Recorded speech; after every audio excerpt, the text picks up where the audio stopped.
Om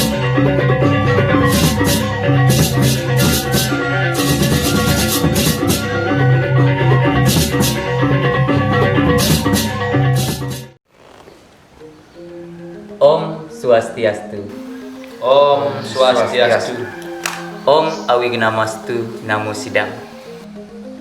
Umat sedharma yang berbahagia, berjumpa kembali dengan saya Iwayan Mertayase yang akan memandu kegiatan penyuluhan online Kelompok Binaan Penyuluh Agama Hindu Kantor Kementerian Agama Kabupaten Karangasem. Hari ini kita sudah kedatangan bapak-bapak narasumber yang luar biasa. Mari kita sapa beliau. Yang pertama, Bapak Dr. Ide Made Pidade Manuabe SAG MSI. Beliau selaku Kepala Seksi Urusan Agama Hindu Kantor Kementerian Agama Kabupaten Karangasem. Om Swastiastu Bapak. Swastiastu Pak ya. Yang kedua, Bapak Wayan Subawu SPD. Beliau selaku Penyuluh Agama Hindu non-PNS yang mewilayahi Kecamatan Abang. Om Swastiastu Bapak. Om Swastiastu. Baiklah, Bapak-bapak narasumber, dalam situasi pandemi COVID-19 ini, kita akan mengangkat topik tentang kesama yang berarti sabar dan tawakal. Nah, tentunya ketika berbicara tentang sabar, tidak semua orang bisa berperilaku seperti itu. Nah, kira-kira bagaimana cara mengatasi hal tersebut? Yang pertama mungkin bisa dipaparkan oleh Bapak Wayan Subawu. Waktu dipersilakan. Baik, terima kasih Bapak Wayan. Pada kesempatan hari ini kita membahas tema kesabaran dan tawakal dalam menghadapi COVID-19. Bagaimana seperti apa yang dikatakan Bapak Wayan tadi, kesabaran merupakan sangat penting di dalam kita menghadapi situasi seperti ini. Di mana situasi seperti sekarang, virus COVID-19 merupakan sangat mengancam kesehatan, sosial kemasyarakatan, ekonomi juga tersendat. Nah, maka dari itu kita perlu mengendalikan diri, dalam hal ini kesabaran. Dalam agama Hindu disebutkan ada 3 macam pengendalian diri. Yang pertama yaitu manajika, yaitu berpikir dengan jernih, dengan baik, karena pikiran yang baik akan menghasilkan kebaikan pula serta sebaliknya. Yang kedua yaitu dengan kaika, yaitu dengan berbuat segala perilaku yang kotor, yang tidak baik, sebaiknya kita hindari di masa situasi seperti sekarang. Yang selanjutnya yaitu wacika, yaitu berkata dengan baik, dengan perkataan yang sejuk kita ucapkan kepada sesama, maka akan bagaikan terdesan jiwanya yang bagi pendengar. Nah, dalam kitab Niti Sastra disebutkan yaitu dengan perkataan kita mendapatkan teman, dengan perkataan juga akan mendapatkan harta benda, dengan perkataan pula akan mendapatkan penderitaan, dengan kata-kata pula akan menemui suatu ajal atau kematian. Nah, pentingnya ketiga hal tersebut, pikiran, perbuatan, dan perkataan, merupakan suatu yang sangat penting kita kendalikan. Dalam hal ini harus selalu sabar di COVID-19. Saya kira gitu. Oke, luar biasa sekali tadi penyampaian dari Bapak Wayan Subawu. Nah, tadi beliau mengistilahkan ada 3 konsep pengendalian diri yang sering disebut dengan Trikaya Parisuda. Nah, itu tadi mungkin dalam hal ini kita bisa lebih bijak dalam berpikir, berkata, dan berbuat. Mungkin dari Bapak Ide Made bisa menambahkan, persilakan. Baik, saya menambahkan sedikit terkait dengan statement Pak Wayan tadi, mau menyatakan di era sekarang ini kesabaran sangat-sangat penting.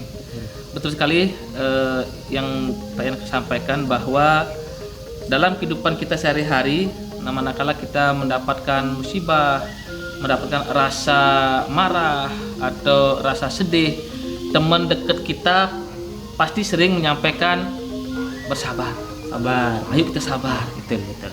Nah sejatinya sabar itu memang sangat mudah diucapkan dan sangat sulit Dilakukan. dilaksanakan, diterapkan.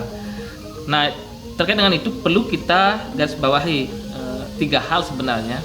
Apa itu sabar, kemudian bagaimana caranya kita sabar, dan untuk apa kita sabar. Oke, sebelum dilanjutkan, sangat menarik sekali tadi penyampaian dari Bapak Kasih. Nah, apa itu sabar, bagaimana caranya bersabar, dan untuk apa kita bersabar? Mungkin bisa diteruskan Bapak. Sebelum saya jawab tentang pertanyaan Pak Wayan, apa itu sabar, saya akan berikan ilustrasi atau contoh. Saya memiliki 3 orang teman. Anggaplah namanya si A, si B, dan si C. Nah, teman saya satu si A menyampaikan atau menyatakan bahwa apabila ada orang yang menghina saya, maka jangan harap orang itu akan selamat. Tentang si A. Si A. Nah, berbeda dengan si B. Apabila ada orang yang menghina saya, tentu yang pertama saya akan peringati. Apabila dia masih menghina saya, maka saya akan hajar. Saya akan hajar menurut si B. Si B. Oke. Dan si C berbeda lagi. Apabila ada orang yang menghina saya, yang pertama saya akan peringati, yang kedua tetap dia menghina saya, maka saya anggap dia orang gila atau orang yang syirik. Nah, dari 3 pernyataan tersebut dapat kita simpulkan apa itu sabar. Yang sabar adalah sebuah mindset atau pola pikir atau program kata-kata yang kita setting dalam otak kita. Jadi sesabar, orang yang membedakan antara orang sabar dan tidak sabar adalah satu hal, yaitu adalah bagaimana dia men-setting mindset kata-kata dalam otaknya. Itu yang membedakan orang sabar Bagaimana dengan cara menyeting kata-kata dalam mindsetnya. mindset. Nah, seperti yang dengan Pak Wayan bahwa apa yang kita katakan itu merupakan doa. Makanya kalau kita sudah mengatakan akan menghajar, otomatis kita akan mengikuti dari perilaku seperti itu kan. Oke. Nah, bagaimana membedakan nanti apa manfaat atau paling tidak bagaimana caranya kita bersabar. Kemudian orang yang bisa sabar apabila orang tersebut sudah mendapatkan cobaan yang berat, kemudian usia sudah lanjut. Sering kita dengar bahwa orang Harus yang dapat masalah dulu atau usianya udah tua baru bisa sabar. memiliki kesabaran tinggi. Tingkat tingginya. Itu pernyataan yang kita lihat dalam kehidupan sehari-hari. Tapi menurut saya semestinya kesabaran itu sebenarnya tidak mesti harus menunggu mendapat cobaan yang berat dulu dalam hidupnya atau menunggu kita tua dulu baru sabar. Tetapi cara orang belajar sabar itu melalui menata pikirannya, menata kata-katanya dalam alam bawah sadarnya sehingga diikuti dalam perilakunya. Dan tepat sekali apa yang disampaikan oleh Pak Wayan Subawo tadi tentang bagaimana memanage Trikaya Parisuda itu. Itu salah satu bagian daripada bagaimana cara kita sabar. Dan mungkin yang pertanyaan yang ketiga, untuk apa kita sabar? Nah, ini justru pembelajaran bagi kita semua, termasuk saya sendiri, bahwa kesabaran itu tidak langsung jadi. Kesabaran perlu proses belajar. Makanya kalau kita kembali ke narasi tadi, ke pernyataan teman saya si A, si B dan si C itu, bahwa kita bayangkan apa yang terjadi dengan si A dan si B, dengan dia merekam bahwa apabila ada orang menghina saya akan hajar atau orang tidak selamat. Pasti ada rentetan peristiwa masalah yang akan dihadapinya kemudian. Kalau begitu dia menghadapinya berarti paling tidak dia terjadi perseteruan, bahkan bisa saling bunuh-membunuh. Kalau sudah itu dilakukan, otomatis masalah berikutnya akan menunggu. Berurusan dengan polisi, hukum, penjara menanti. Benar. Nah, berbeda dengan si C. Kalau ada orang yang hina, pertama dia peringati, kedua dia anggap orang itu gila atau syirik. Maka dia akan pulang. Cuek saja. Cuek saja. Tidak penting apa yang orang sampaikan nilai kepada kita, yang penting bagaimana kita berbuat. Mungkin si C itu sampai di rumah sudah dia makan enak, bercengkrama dengan keluarganya. Makanya kesabaran itu akan menentukan nasib kita. Apa nasibnya kayak si A atau si B, atau dengan kayak si C yang mau makan enak, aman. tenang dalam hidupnya. Nah, tentu dalam hal ini penting kita menata pikiran, mindset kita dengan memprogram kata-kata yang baik dalam otak kita, sehingga dapat membuat perbuatan tindakan kita menjadi memudahkan hidup kita, bukan membuat kita ada masalah. Nah, ini penting dalam kita menata kesabaran dalam hidup. Dan ini memang tidak langsung hadir kesabaran. Tentu perlu proses yang harus kita lalui dan harus kita laksanakan, harus kita tekuni untuk menata kesabaran. Begitu Pak Wayan. Oke, terima kasih Bapak Kasih, sangat luar biasa tadi pengilustrasiannya, juga sudah dicontohkan si A, si B, dan si C. Tentunya dari menata pikiran, tentunya hasil yang akan didapatkan juga akan jauh berbeda. Nah, saya kembali lagi ke Bapak Wayan Subawe terkait tentang tawakal atau sabar dalam perspektif Hindu. Tentunya banyak sloka atau banyak ajaran-ajaran dalam Hindu yang artinya menekankan pada konsep kesabaran ini. Nah, seperti tadi disampaikan ada konsep Trikaya Parisuddha, bagaimana cara berpikir, berkata, dan berbuat yang benar. Nah, apakah selain konsep Trikaya Parisuddha ini ada konsep lain yang juga relevan dengan kesama ini? Silakan. Baik, terima kasih. Seperti apa yang dikatakan oleh Bapak Udike, gimana kita caranya memprogram mindset kita agar selalu berpikir positif, yang tentunya kesabaran. Kesabaran ini tentunya harus diimbangi dengan rasa tawakal, yang artinya kita selalu berserah diri ke hadapan ide Sang Yang Dewasa, Tuhan Yang Maha Esa, yang dimana dalam agama Hindu disebutkan yaitu 4 jalan untuk mendekatkan diri ke hadapan ide Sang Yang Dewasa. Nah, apa saja 4 jalan itu? Yang pertama yaitu dengan Bhakti Marga, yaitu artinya kita selalu berserah diri ke hadapan ide Sang Yang Dewasa. Yang kedua yaitu dengan jalan Karma Marga, di mana kita harus selalu berbuat berkarma di dunia ini, saling bantu-membantu terhadap sesama yang menemui penderitaan orang lain, kita harus bantu, dan lain sebagainya. Yang selanjutnya yaitu dengan Jnana Marga, yaitu dengan pengetahuan spiritual. Tentunya dalam hal ini tokoh-tokoh agama, rohaniawan yang berperan untuk memberikan siraman rohani, untuk senantiasa dijadikan pedoman bagi umat dalam menghadapi situasi seperti sekarang. Yang terakhir dengan jalan yoga, yaitu dengan jalan meditasi, mengendalikan pikiran, tenang dalam menghadapi suatu ujian. Keempat tersebut wajib kita lakukan, amalkan dalam kehidupan seperti sekarang, seperti tertuang dalam kitab Bhagavad Gita, di mana disebutkan dalam bab 18 sloka 65, yaitu berpikirlah tentangku, senantiasa bersembahyanglah dan berdoalah kepadaku, senantiasa aku akan membuka pintu hati untuk engkau menyembahku, karena engkau adalah yang aku kasihi. Dalam kutipan di atas, kita sebagai umat manusia harus selalu berpikir tentangnya, mengingatnya, agar selalu kita, Tuhan Yang Maha Esa, membuka pintu hatinya untuk kita bersembah ke hadapannya. Senantiasa akan diberi tuntunan kemudahan dalam kita menghadapi situasi seperti sekarang.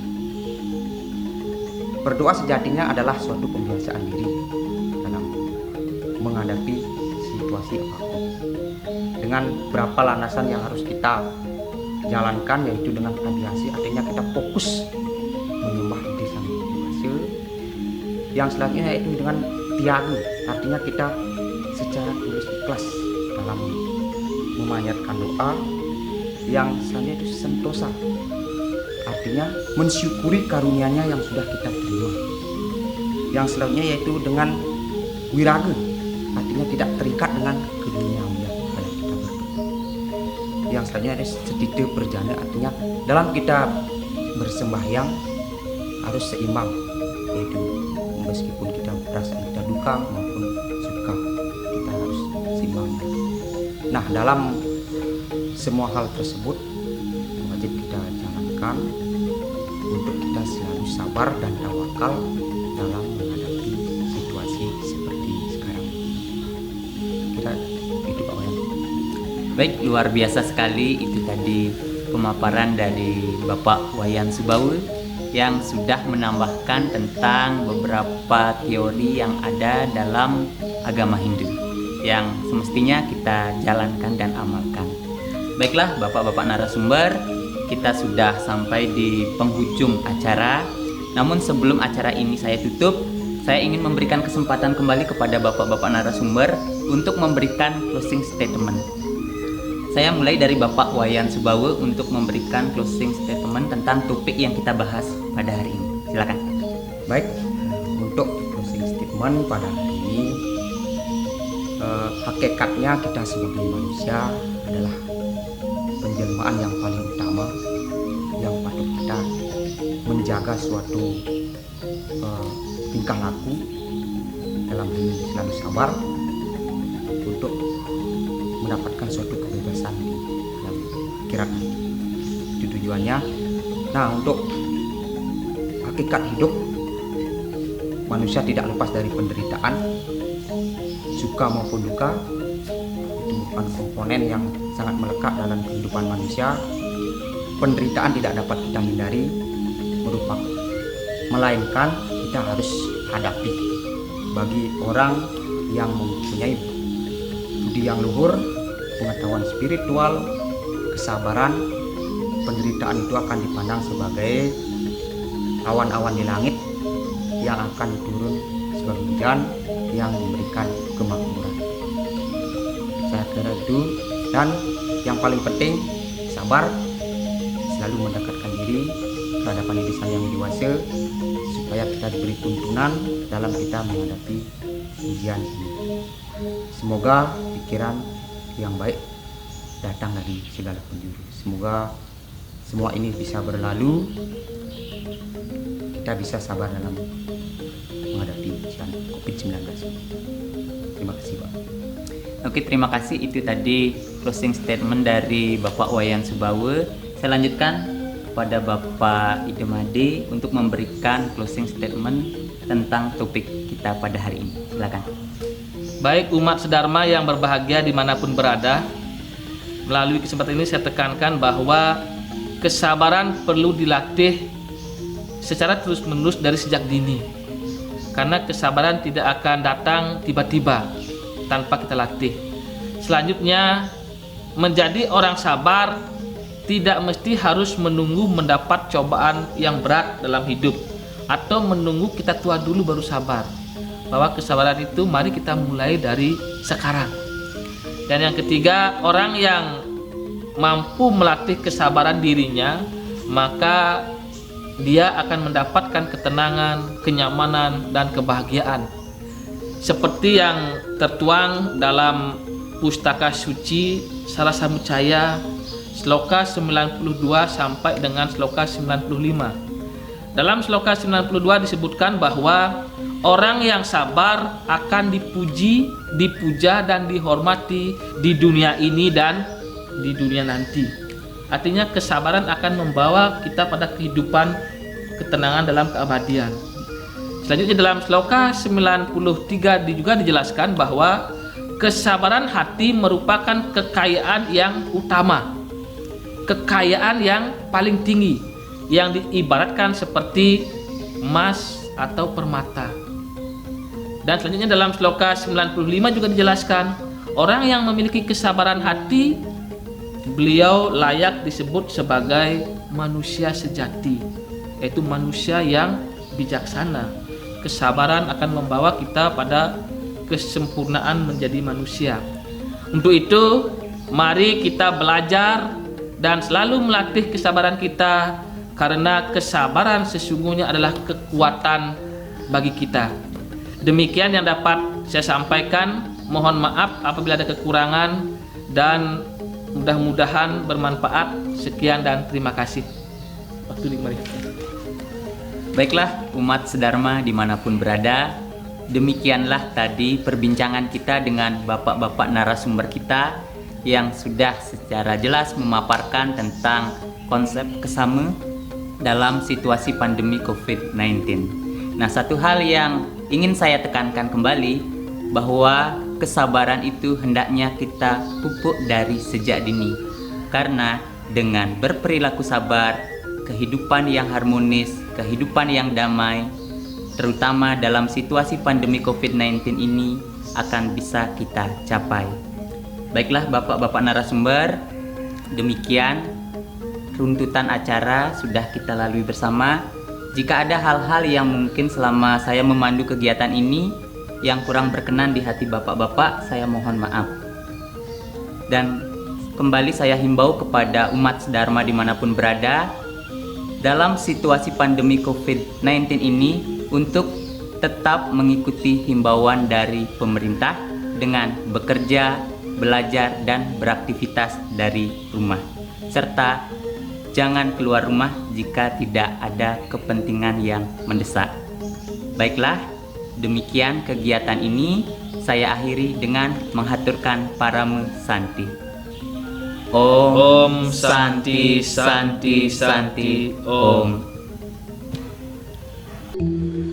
Om Swastiastu, semeton umat Sedharma dimanapun berada, kami mohon dukungannya dengan cara like, comment, share, dan subscribe channel Seksi Urusan Agama Hindu Kantor Kementerian Agama Kabupaten Karangasem. Dan ingat, tekan loncengnya untuk mendapatkan berita dan informasi yang lebih lengkap di Seksi Urusan Agama Hindu.